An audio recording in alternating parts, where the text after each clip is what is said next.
into Lady Trucking coming at you, and I'm out here in Mount Vernon, Missouri. I stopped by, did some things. First of all, I walk in. This is a proud testimony I'm going to share with you. I walk in, and look what I see, stiff mother trucker. I had to call Hope and tell her, look, Mom, so proud of you.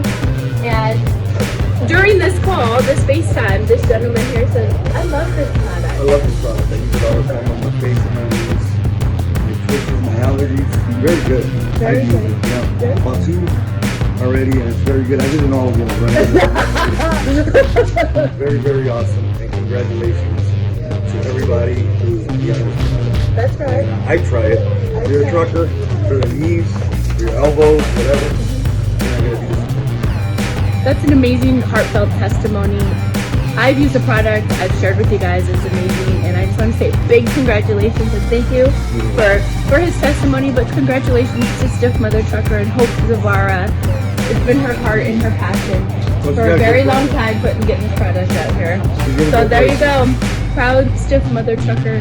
Right on. Proud trucker. Proud Stiff Mother Trucker user. It's just into Lady Trucking and Joe. Coming at you. Joey!